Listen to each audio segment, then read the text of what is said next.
अस्सलाम वालेकुम दोस्तों, कैसे हैं आप सब। मैं ज़ुबीना फ़याज़ एक बार फिर आपके साथ। तो मैं शुरू कर रही हूँ। तू समंदर है, मैं साहिलों की हवा, पार्ट 3। मम्मा वो अपनी माँ के साथ अकेली रहती है और वो लोग हाल ही में कोयटा यहाँ पर शिफ्ट हुए हैं।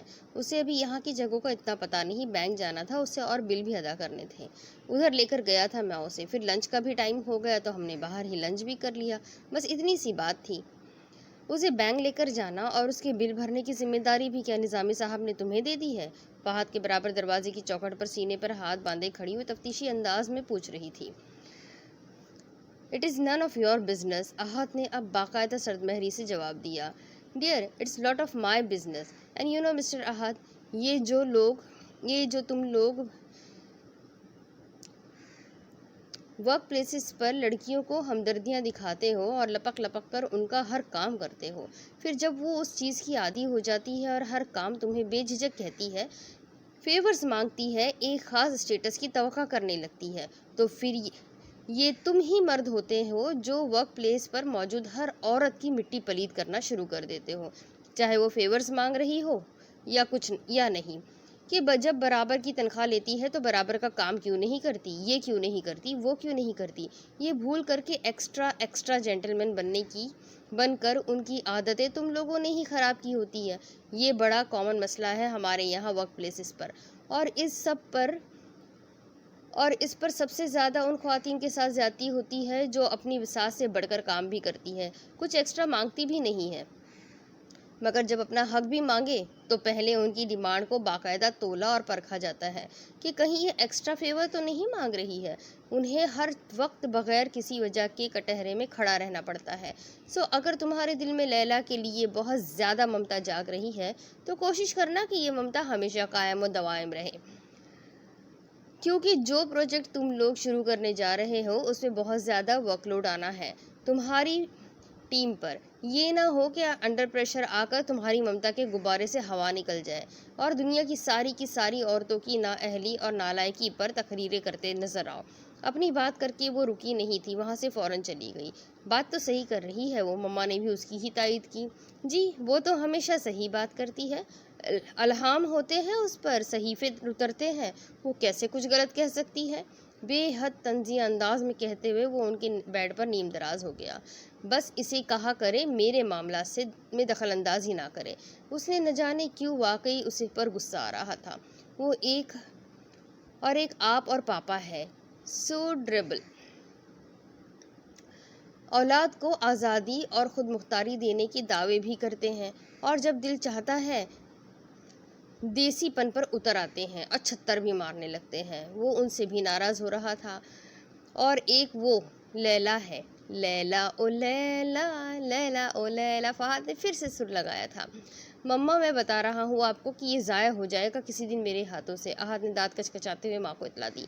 आपको क्या है, मैं रियाज कर रहा हूँ। लैला ओ लैला, लैला ओ लैला, मिजाजी लैला, प्यारी लैला, दुलारी लैला, लैला ओ लैला। उसने फिर अपनी तान जारी कर दी।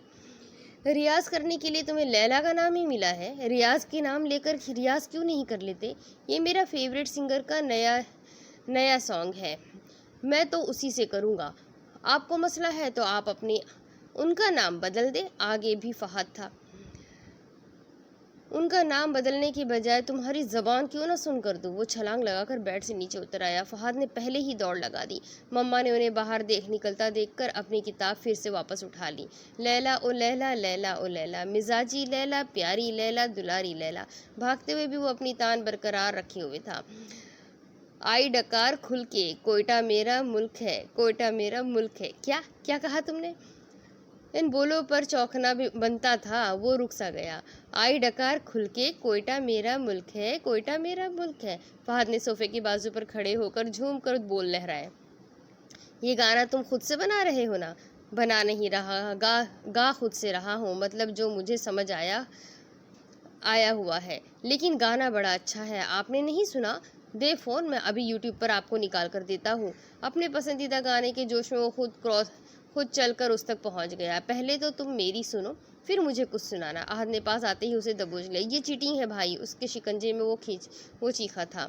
ये तुम लोग क्या हर वक्त लाइव टॉम एंड जेरी का शो पेश करते रहते हो। वो एक बार फिर दरवाजे पर नमूदार हो गई। हम जो मर्जी पेश करें, तुम क्यों दंदनाती हुई घुसाती हो हमारे घर में? आहत का गुस्सा ठंडा ही नहीं हो रहा था। हाँ, घर क्यों घुसती हैं? घुसना ही है तो दंदनाते हुए दिल में घुस कर दिखाए।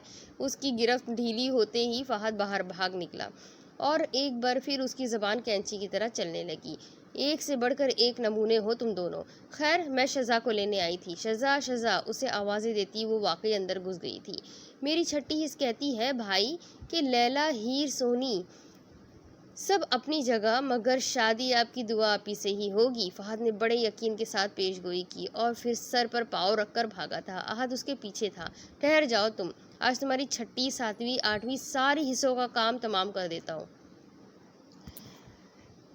स्नीकर्स पर ब्लू जीन्स, सादा ब्लू कुर्ता और वाइट और ब्लू कलर का प्रिंटेड स्कार्फ पहने, आंखों पर धूप का चश्मा लगाए, कंधे पर स्टाइलिश सा बैग लटकाए, अब और हाथ में किताब थामे वो तेजी से नीचे आ रही थी। पोर्च खाली था मगर गेट अधखुला था। उसने बाहर झांका तो गाड़ी बाहर ही थी। फहद उसके बोनट पर सवार हस्बे आदत गाना गा रहा था, जबकि शज़ा गाड़ी के अंदर बैठी फ़ोन में मगन थी। वो लोग एबटाबाद जा रहे थे। सब बड़े नासिर अंकल की गाड़ी में चले गए थे और छोटों को दुआ की गाड़ी में जाना था, जिसे ड्राइव करने की जिम्मेदारी आहत को सौंपी गई थी। मगर उसका हस्बे तौका दूर दूर तक कोई निशान नहीं था। सिंगार मुकम्मल नहीं हुआ तुम्हारे भाई का अभी? नानी और अंकल आंटी को निकले आधा घंटा हो चुका है। गाड़ी का पिछला दरवाज़ा खोलते हुए फहद से मुखातिब हुई।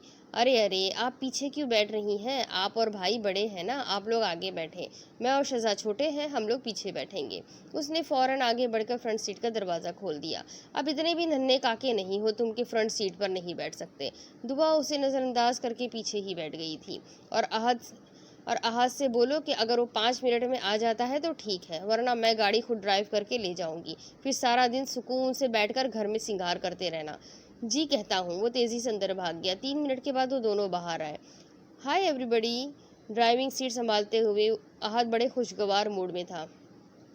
मेरी गाड़ी ध्यान से चलाना, सिर्फ अपनी गाड़ी की फिक्र में मैं तुम लोगों के साथ बैठी हूँ, वरना मैं अंकल आंटी और नानी के साथ ही चली जाती। दुआ ने बैठते साथ ही हिदायतनामा जारी कर दिया। बेफिक्र रहो तुमसे बहुत अच्छी ड्राइविंग है मेरी। तुम्हारी गाड़ी भी याद करेगी कि किस खुश मिजाज और खुश शक्ल और खुश किस्मत इंसान के हाथ लगी है। एक तो तुम और तुम्हारी खुशफहमियाँ। सर झटक कर उसने अपनी किताब खोल ली, मगर कुछ देर के बाद ही गाड़ी में फुल वॉल्यूम में गाना चलने लगा। तू रंग शरबतों का, मैं मीठे घाट का पानी। उसने एक नज़र उठाकर दोनों भाइयों को देखा। उसके मना करने पर उन्होंने कभी गाना नहीं बंद करना था, सो इस सिलसिले में उनसे बहस करना फजूल था। उसने अपनी तवज्जो के धागे फिर से किताब में लिखे लफ्ज़ों की तरफ बांधने चाहे, मगर उस कोशिश में वो नाकाम रही। उसने किताब बंद करके बैग में डाल ली और शज़ा की जानिब मुतवज्जा हुई, मगर वो पूरे ध्यान से हाथ में पकड़े मोबाइल में गेम खेलने में मगन थी। सीट की बैग पर उसने सर टिकाकर आंखें मूंद ली। इतने ऊंचे म्यूजिक में कहीं सोच को मरकूज करना भी मुमकिन नहीं था, उसने अपनी तवज्जो को भी गानों के बोल के साथ ही बहने दिया। भाई, ये कैसा गाना है? अनरियलिस्टिक सा।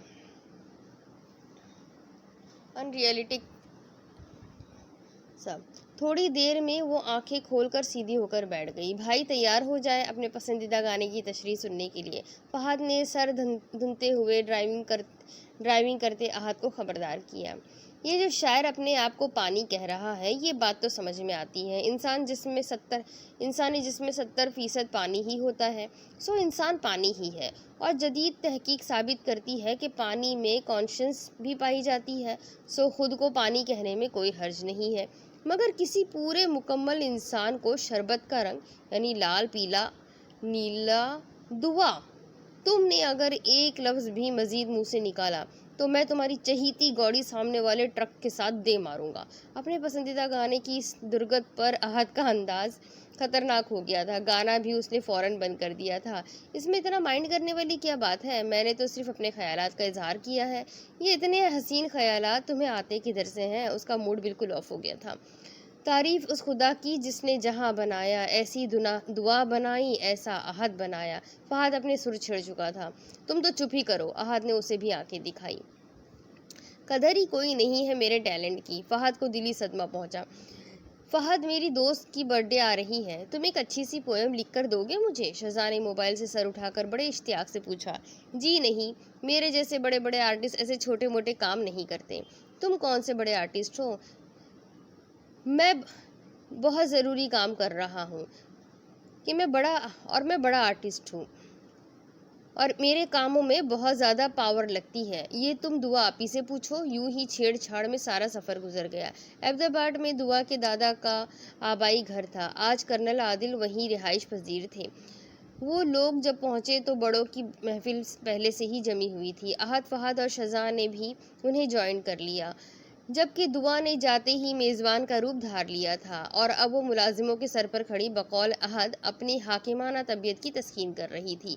दोपहर के खाने के बाद कहीं घूमने जाने का प्लान था, मगर बड़ों के दरमियान कोई खानदानी किस्से छिड़ गए थे। शज़ा और दुआ मूवी लगाकर बैठ गए थे।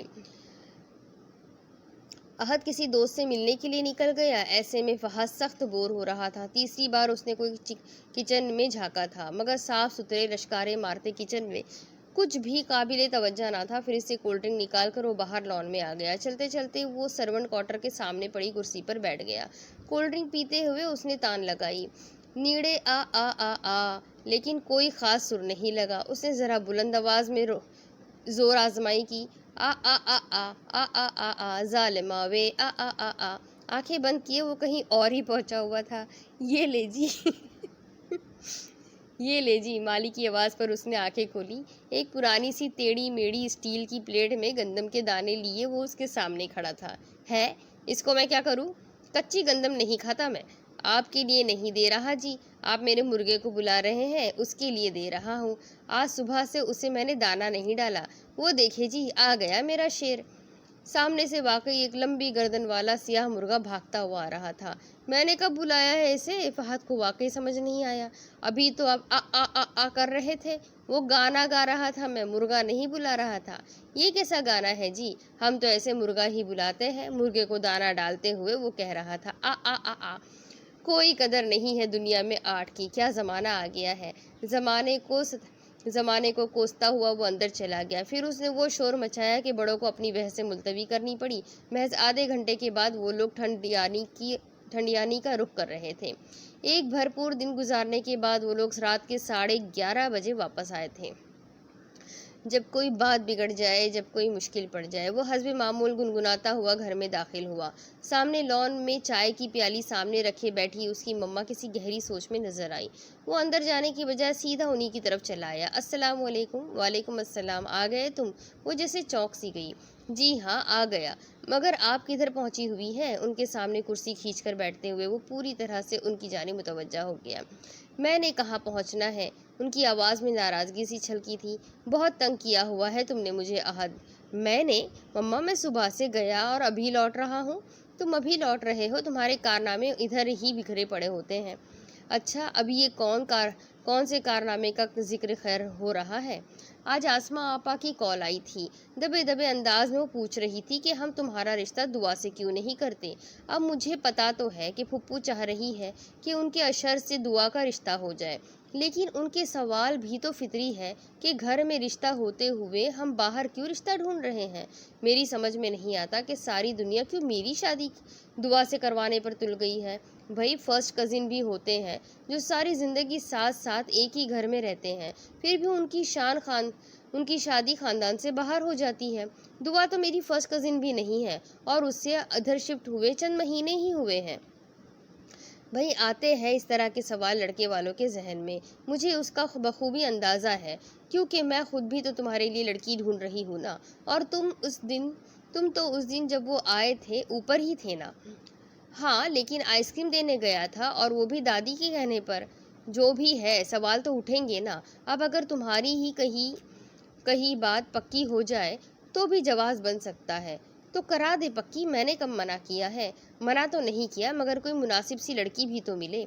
मुनासिबत का मियार जो आपने मुकर्रर कर रखा है, उस पर दुनिया की कोई दूसरी लड़की पूरी तरह नहीं उतर सकती, क्योंकि मिस दुआ आदिल अपने मॉडल का इकलौता पीस है। वो चिढ़ गया था।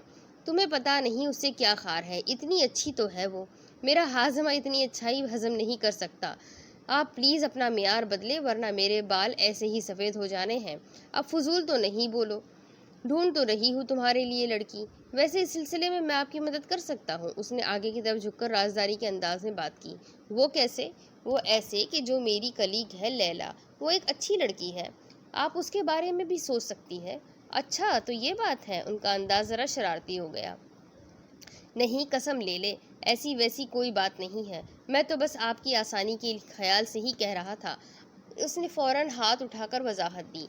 मेरी आसानी का ख्याल है मगर ख्वाहिश का नहीं। वो शिकवा खुना हो गई थी। मगर ख्वाहिश को पूरा करना मेरी बिसात में भी तो है। वो बेबसी से गोया हुआ था। चलो ठीक है, हम लोग इसी संडे को लैला के घर जाएंगे, मगर तुम्हें भी मुझसे एक वादा करना होगा। वो क्या? अगर वहाँ बात ना बनी तो तुम दुआ से शादी पर कोई एतराज़ नहीं करोगे?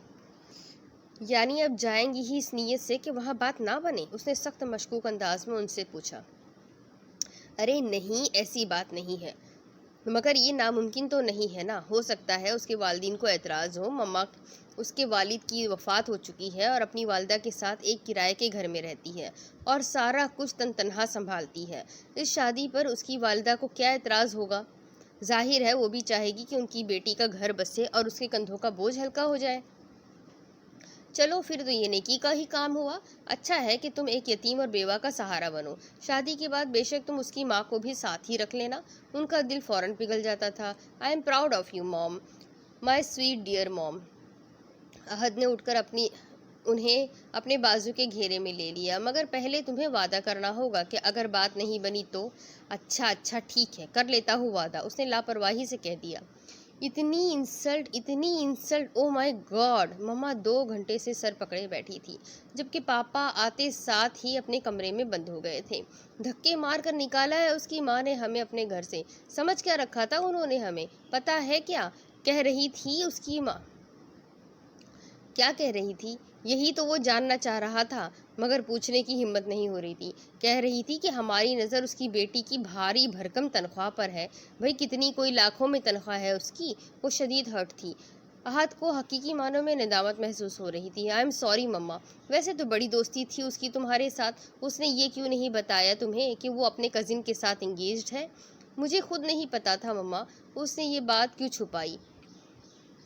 मगर उसकी माँ कुछ तो तहजीब तमीज़ का मुजाहरा करती। ऐसा सुलूक कौन करता है घर आए मेहमानों के साथ? खैर हमारे साथ तो जो किया सो किया, मगर अपनी बेटी को भी उसने वो सुनाई कि तौबा। आई एम रियली सॉरी मम्मा, मुझे अगर ज़रा भी आइडिया होता ना तो मैं कभी भी आप लोगों को वहाँ जाने का ना कहता। इस वक्त वो कहीं से भी चुलबुला सा आहद नहीं लग रहा था।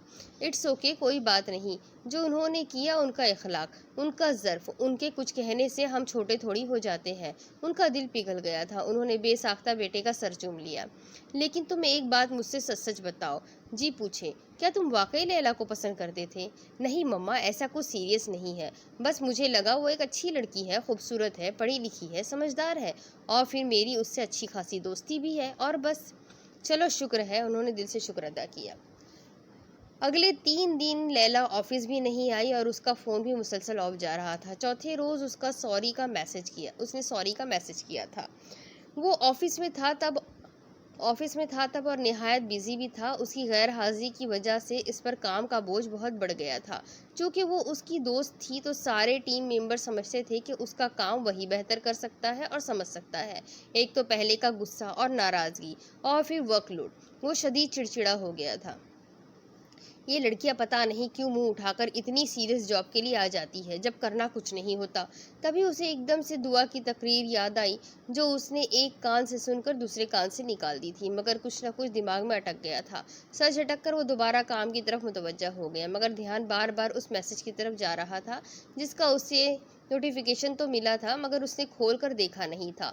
वक्त की शदीद किल्लत के बास वो उसे देख भी नहीं सकता था। मंथली स्टेटस रिपोर्ट बॉस के हवाले करने के बाद वो अपनी सीट पर आकर बैठा तो एक बार फिर लैला का मैसेज का ख्याल आया। उसने फ़ोन खोल कर देखा। सॉरी, रियली सॉरी अहद, मैं बहुत शर्मिंदा हूँ। 1 2 3 मरतबा उसने कई बार ये मुख्तसर सा मैसेज पढ़ा, फिर न जाने क्या सोचकर उसने उसे कॉल मिला ली।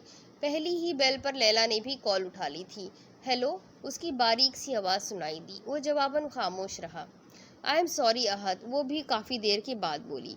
तुम अगर इंगेज थी तो मुझे पहले बता देती। तुम्हें बताया तो था कि मैं अपने पेरेंट्स को भेजूंगा। مجھے نہیں پتا تھا کہ وہ پروپوزل لے کر آ رہے ہیں۔ اچھا، تو تمہیں کیا لگا کہ کیوں آ رہے ہیں؟ ہم دوست تھے تو آئی ایم سوری احد۔ اب اس کی آواز میں واضح نمی تھی۔ اٹس اوکے، مگر کیا تم واقعی انگیجڈ ہو؟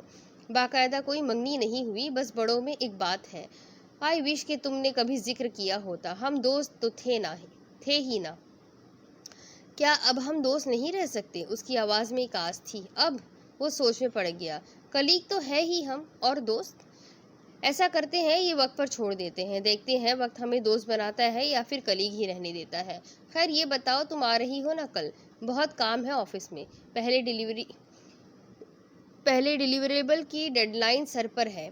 ہاں میں آؤں گی۔ چلو پھر کل ملتے ہیں، اللہ حافظ۔ اللہ حافظ۔ اس نے جیسے ہی کال بند کی، اس کا کلیگ عبداللہ اس کے کیبن میں داخل ہو گیا۔ یار، یہ پروکریٹمنٹ والی مس دعا تمہاری کزن ہے نا؟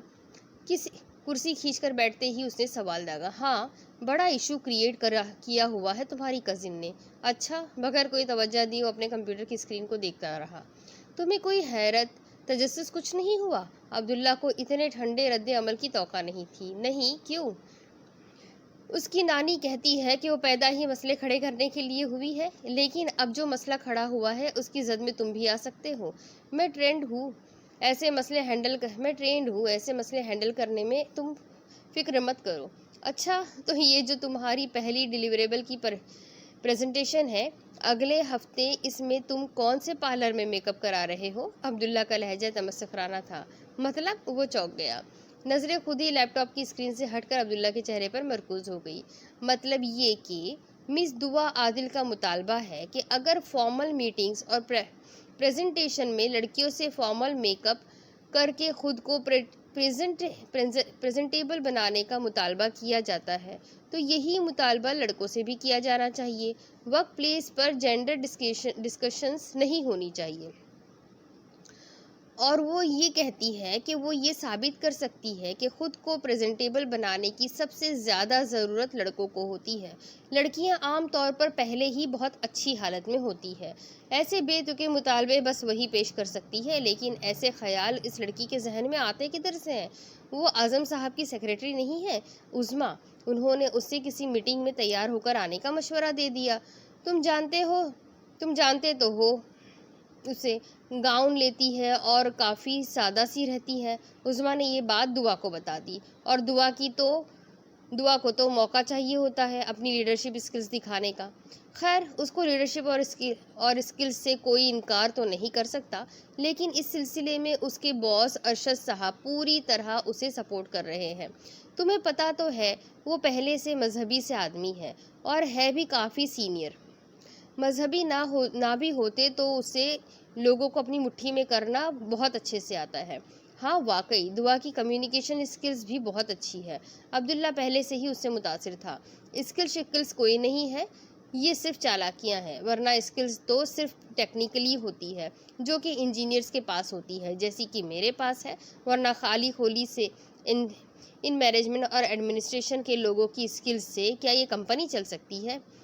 بات تو تمہاری ٹھیک ہے، مگر مسئلہ اس وقت کمپنی کے چلنے کا نہیں، ہمارے چلنے کا ہے۔ یار سوچو، اگر دعا لوگوں کا مطالبہ منظور ہو گیا تو ہم کدھر سے میک اپ کراتے پھریں گے؟ عبداللہ واقعی فکر مند ہو گیا تھا۔ اب دوسری طرف، جھوٹی تیری تھی قسمیں، جھوٹے تیرے تھے وعدے، جھوٹی تیری وفاداریاں، جا دیکھی تیری یاریاں۔ یہ فہد کا نیا فیورٹ گانا تھا جو احد کو دیکھتے ہی اس کی زبان پر جاری ہو گیا تھا۔ احد سب جانتے بوجھتے اسے نظر انداز کر رہا تھا۔ اس وقت بھی وہ بیٹھا ہوا دعا سے میتھس پڑھ رہا تھا، مگر جیسے ہی احد اندر داخل ہوا، یہ گانا اس کی زبان سے کسی ورد کی طرح جاری ہو گیا۔ آنکھ میری جو نم ہے، تو نے توڑا بھرم ہے، خواب ہونے تھے پورے، یہ تو میرا وہم ہے۔ یہ تمہیں کیا دورہ پڑتا ہے گانوں کا؟ اپنے کام کی طرف توجہ دو، دعا نے اسے آنکھیں دکھائی۔ یہ گانے نہیں ہے، کسی کے جذبات ہے۔ پہلے عشق میں تو نے مجھ کو دھوکہ دیا ہے، دو جا لوگوں کو ہنسنے کا بھی موقع دیا ہے۔ تم جذبات کو چھوڑو، سوالات پر توجہ دو، دعا نے پھر سے اسے ڈانٹا۔ آپ کی طرح پتھر کا کلیجہ نہیں ہے میرا، میں ایک فنکار ہوں، سینے میں حساس دل رکھتا ہوں۔ کسی کی اجڑی صورت دیکھ کر میرا کلیجہ منہ کو آتا ہے۔ فہد، میں پہلی اور آخری بار کہہ رہا ہوں، یہ بکواس بند کرو۔ صوفے پر گرتے ہوئے احد نے اسے وارن کیا۔ وہ لوگ اس وقت نیچے والے پوشن کے لیونگ روم میں بیٹھے ہوئے تھے۔ یہ بکواس نہیں ہے، احساس ہے جو کہ ایک درد مند دل میں جنم لیتا ہے۔ اور آپ کو کیوں غصہ آ رہا ہے؟ آپ کو تو میں نے کچھ نہیں کہا۔ کافی دنوں سے اگنور کر رہا ہوں میں تمہیں، اب جب میں نے پکڑا نا، ساری اگلی پچھلی کسر نکالوں گا۔ ہاں، آپ کا بس تو صرف مجھ پر ہی چلتا ہے نا، ڈچ کوئی اور کرائے اور غصہ مجھ پر نکال رہے ہیں۔ ٹھہر جاؤ ذرا تم۔ احد اس پر حملہ آور ہو گیا تھا، مگر ہمیشہ کی طرح وہ بھاگ نکلا تھا۔ احد اس کے پیچھے بھاگا تھا۔ پھر شروع ہو گیا ٹام اینڈ جیری۔ دعا نے بے بسی سے انہیں صوفوں کے گرد ایک دوسرے کے پیچھے بھاگتے ہوئے دیکھا۔ فہد بند کرو یہ ڈرامہ، میں نے تمہیں کہا تھا کہ 5:30 بجے یہ ایکسرسائز ختم کرنی ہے۔ مگر فہد اس کی کہاں سن رہا تھا، وہ اپنی تانے اڑا رہا تھا۔ لیلا او لیلا کر دے واویلا، کیسا کھیل تو نے کھیلا۔ کر لو تم لوگ ڈرامے میں، میں جا رہی ہوں۔ وہ اٹھ کھڑی ہوئی۔ اس نے ابھی 2 قدم بھی نہیں اٹھائے تھے کہ فہد نے آ کر اسے کندھوں سے پیچھے سے پکڑ لیا۔ اب اس کے آگے دعا تھی اور پیچھے دیوار تھی۔ احد دانت کچکچاتے دعا کے سامنے آ کھڑا ہوا۔ ہٹو سامنے سے، وہ دعا سے مخاطب تھا۔ نہیں، یہ انسانیت کے اعلیٰ اصولوں کے خلاف ہے۔ میں دعا آپی کی پناہ میں ہوں، وہ مجھے کیوں میرے جانی دشمن کے حوالے کرے گی؟ دعا ہٹو آگے سے۔ فہد کو خوخار نظروں سے گھورتے ہوئے اس نے پھر سے دعا سے کہا، تم کیوں بچے سے مقابلے پر اتر آتے ہو؟ اور کوئی کام نہیں ہے تمہیں؟ دعا نے اسے لتاڑا۔ عشق نے نکما کر دیا غالب، ورنہ ہم بھی آدمی تھے کام کے۔ فہد کی زبان ایسے نازک وقت میں بھی پھسلنے سے باز نہ رہ سکی۔ یہ میر، غالب، فیض سب یاد ہے تمہیں، اور ایک ذرا سا فارمولہ یاد کرتے ہوئے موت آتی ہے تمہیں؟ دعا نے اپنی توپوں کا رخ پھر اس کی طرف کیا۔ ہاں تو آرٹسٹ بندہ ہوں نا، میرا رائٹ برین ڈومینیٹ ہے۔ فہد کے پاس کسی بات کا جواب نہ ہو، ایسا ذرا کم ہوتا تھا۔ آج میں تمہارا سارا آرٹ نکالتا ہوں، ذرا تم ہاتھ لگو میرے۔ احد نے منہ پر ہاتھ پھیر کر اسے دھمکایا۔ میں تو ہاتھ لگتا ہی رہوں گا، آپ دل لگانے کے بارے میں غور کریں۔ اس سے پہلے اس کی بات مکمل ہوتی، احد نے اسے سائڈ سے کھینچ کر دعا کے پیچھے سے نکال لیا تھا، اور پھر اس کی وہ پھیٹنی لگائی کہ دعا کو اس سے چھڑانا پڑا تھا۔ کیا کر رہے ہو احد؟ پاگل ہو گئے ہو؟ بچہ ہے وہ۔ دعا نے اسے بمشکل چھڑایا۔ بچہ؟ احد تو ایک تیز گھوری سے اسے نواز کر چلا گیا، مگر دعا کو واقعی اس پر ترس آنے لگا۔ احد کے شکنجے سے نکلنے کے بعد وہ ٹماٹر کی طرح سرخ ہو گیا تھا۔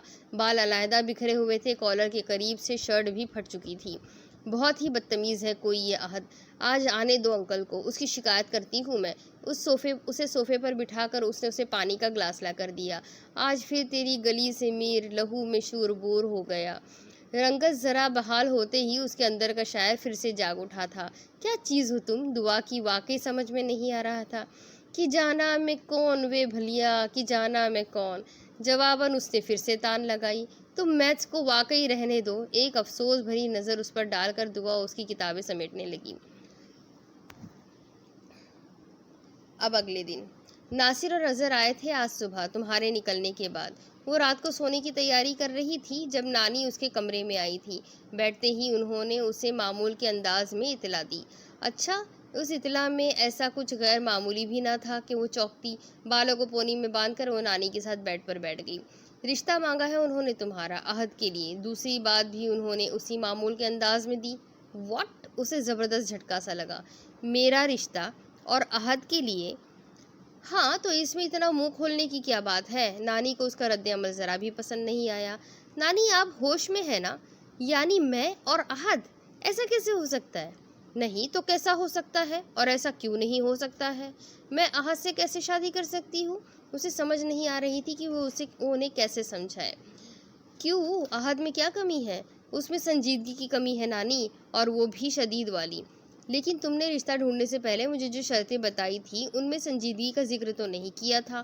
تم نے کہا تھا کہ ایسا لڑکا ہونا چاہیے، نمبر 1، جو معاشی طور پر کم از کم اپنا بوجھ خود اٹھا سکے، تمہیں نوکری سے نہ روکے، تمہارے کہیں آنے جانے، پہننے اوڑھنے یا کسی سے ملنے ملانے کے معاملات میں دخل نہ دے، یعنی کھلے ذہن کا مالک ہو اور اسے تم پر اعتبار کرنا آتا ہو۔ احد ان تینوں شرائط پر پورا اترتا ہے، اچھی نوکری کرتا ہے، تمہاری نوکری پر اسے کبھی کوئی اعتراض نہیں ہوگا، کھلی ذہنیت کا مالک ہے، آخر عذرا جیسی عورت نے اس کی تربیت کی ہے۔ نانی کو اس کی تمام شرائط انگلیوں پر یاد تھی۔ وہ تو ٹھیک ہے، لیکن کوئی لیکن ویکن نہیں، میں تو شروع دن سے یہ چاہتی تھی کہ تمہاری شادی احد سے ہو جائے۔ یہ تو بس ناصر اور عذرا ہی چپ تھے، تب ہی میں بھی چپ کی بیٹھی ہوئی تھی، مگر جب انہوں نے خود ذکر چھیڑ دیا ہے تو میں کسی صورت انکار نہیں کروں گی۔ یعنی اب زبردستی شادی کریں گی میری؟ زبردستی کیوں؟ تمہاری تینوں شرطیں پوری نہیں ہو رہی ہے کیا؟ یا پھر یہ کہوں کہ اپنی زبان سے پھر رہی ہو تم نے زبان دی تھی مجھے کہ جس رشتے میں یہ 3 خصوصیات ہوئی تم اسے رد نہیں کرو گی۔ نہیں، میں اپنی زبان سے کبھی نہیں پھرتی۔ تو پھر نانی عہد؟ اس نے بے بسی سے ان کی طرف دیکھا۔ دیکھو میری بچی، میں سمجھ رہی ہوں تم نے کبھی اسے اس نظر سے نہیں دیکھا، لیکن یقین مانو وہ ایک بے حد اچھا لڑکا ہے، میرے سامنے پلا بڑا ہے، بہت خوش رکھے گا تمہیں۔ نانی، جہاں تک خوشی کا تعلق ہے تو دنیا میں ایک ہی شخص ہوتا ہے جو ہمیں خوش رکھ سکتا ہے، اور وہ شخص ہم خود ہوتے ہیں، کیونکہ خوشی ایک اندرونی کیفیت کا نام ہے اور ہمارے اندر تک رسائی صرف ہماری اپنی ہوتی ہے۔ خوش رہنے کے لیے انسان کبھی کسی دوسرے انسان کا محتاج نہیں ہوتا۔ چل پھر کیا بات ہے، تو تم خود ہی خوش رہ لینا، اس سے کیا فرق پڑتا ہے کہ تمہاری شادی عہد سے ہو یا کسی اور سے۔ زندگی میں پہلی بار نانی نے اس کے کسی فلسفے پر راضی ہوئی تھی، مگر دعا کو ذرہ برابر بھی خوشی نہیں ہوئی تھی۔ لیکن نانی عہد، اب کچھ نہیں سنوں گی میں، صبح ہی تمہارے باپ سے بات کرتی ہوں، وہی آ کر سارے معاملات طے کرے گا۔ کیا عہد راضی ہے اس رشتے پر؟ ہاں راضی ہوگا، تبھی تو اس کے ماں باپ رشتہ لے کر آئے ہیں، لیکن وہ کسی اور لڑکی کو پسند کرتا تھا، انکل اور آنٹی رشتہ بھی لے کر گئے تھے، پسند نہیں کرتا تھا، بلکہ ایسے ہی اس نے اپنی رائے دی تھی ماں کو، اور اس رشتے سے انکار بھی ہو گیا ہے۔ لیکن پھر بھی نانی، وہ آفس کی لڑکی تھی اور سب کو ان دونوں کے افیئر کے بارے میں پتا تھا۔ لوگ اب باتیں کریں گے اگر عہد سے میری شادی ہو گئی تو۔ تم خود ہی تو کہتی ہو کہ لوگوں کی باتوں کی پرواہ نہیں کرنی چاہیے، ہمیں اپنی زندگی خود گزارنی چاہیے، نہ کہ لوگ اسے گزار رہے ہوں۔ لیکن نانی، اس کا ماضی ایک لڑکی کے ساتھ وابستہ رہا ہے۔ دعا، تم ہی تو کہتی ہو کہ انسان کو اس کے ماضی کی بنیاد پر نہیں پرکھنا چاہیے، اسے ہر حال میں ایک موقع دینا چاہیے۔ نانی کو اس کے سارے اقوال زرین غلط وقت پر یاد آ رہے تھے۔ وہ غیر سنجیدہ بھی تو ہے۔ ابھی تو تم نے کہا ہے وہ جو بھی ہے جیسا بھی ہے تم خود کو خوش رکھ سکتی ہو۔ نانی، آپ کو وکیل بننے کا شوق نہیں ہوا کبھی؟ اس نے چڑ کر پوچھا۔ تمہاری ماں کی بھی ماں ہوں میں، مجھے چکر دینے کی کوشش نہ کیا کرو، انہوں نے اسے آنکھیں دکھائی تھی۔ اب اس کے آگے کی سٹوری میں آپ کو اگلی قسط میں سناتی ہوں۔ کیا دعا اس سے شادی کرنے کے لیے مان جائے گی؟ کیا عہد اور دعا کبھی ایک دوسرے کو اپنا سکیں گے؟ کیا کبھی وہ دونوں میاں بیوی کی طرح رہ سکیں گے؟ اب آگے اس کہانی میں کیا ہوگا یہ جاننے کے لیے میرے ساتھ بنے رہے۔ اگلی قسط میں پھر ملیں گے۔ اللہ حافظ۔